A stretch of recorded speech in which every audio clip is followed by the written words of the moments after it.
ለሚስቶቻችሁ ለእህታችሁ ለእናታችሁ በምን ቢዝነስ ይጀምሩ ብላችሁ ለምትጨነቁ ወንዶች በተለይ ደግሞ ለአብላጫዎቹ ሴቶች አሪፍ መላ ይዤላችሁ መጥቻለሁ። ቪዲዮን ስሙት።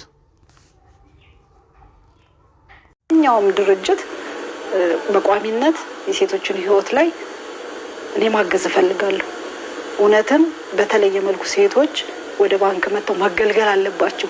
ይሄን ያክል ነው ችግሩ የሰፋው እና ደግሞ አንድ ተቋም አለ ብለው ማሰብ እናት ባንክን በአእምሯቸው ማሰብ ይችላሉ። የማህበራዊ ኃላፊነታቸውን በእናት ባንክ በኩል እንደዛ የሚያደርጉ ድርጅቶች አሉ። በነገራችን ላይ ብዙ ድርጅቶች አሉን። ለነሱም ኩራት ነው፣ ትልቅ ኩራት ነው። ምክንያቱም ያዩዋቸዋል ሴቶቹ በየጊዜው ሲለወጡ ሲያድጉ። ስለዚህ በዛ መልኩ ከእናት ባንክ አጋር ሆኖ መስራት ይቻላል። ቅድም እንደገለሽውም ደግሞ መለገስ ይቻላል። እዚህ በልገሳ የሚሰጥ ደግሞ ገንዘብ በደንብ ተጨባጭ በሆነ መልኩ ለውጡን ሊያሳይ በሚችል መልኩ እናት ባንክ የዘረጋችው የአሰራር አደረጃጀት አለ። ያንን አሰራርና አደረጃጀት መተው ከኛ ሀገር አጋር በመሆን እንዲጠቀሙ ሀገራቸው ላይ ለውጥ ሊመጣ የሚችለው ቅድም እንዳልኩት ከውጭ ከሚመጣ እርዳታ አይደለም። ብዙ አመት ነው የተደከመው።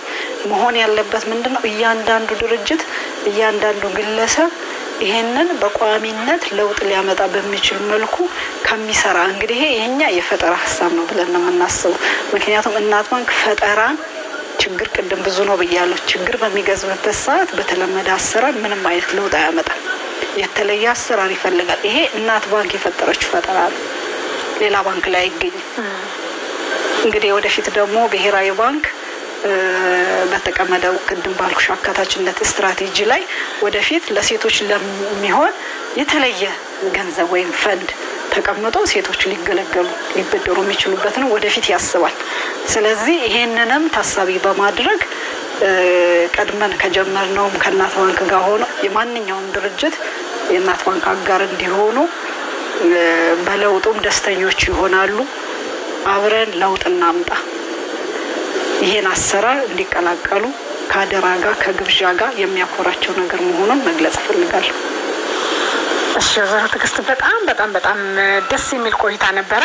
በጣም ደስ የሚል ነው። በእርግጠኝነት በዚህ ፕሮግራም ላይ ብዙ ሴቶች እንዲለወጡ ማየት የሚፈልግ ማንኛውም ግለሰብና ድርጅት ይህንን ፕሮግራም ሰምቶ አይቶ የማይቀላቀልበት ምክንያት ያለ አይመስለኝም። በጣም ደስ የሚል ነው። ልብ የሚነካ ነው።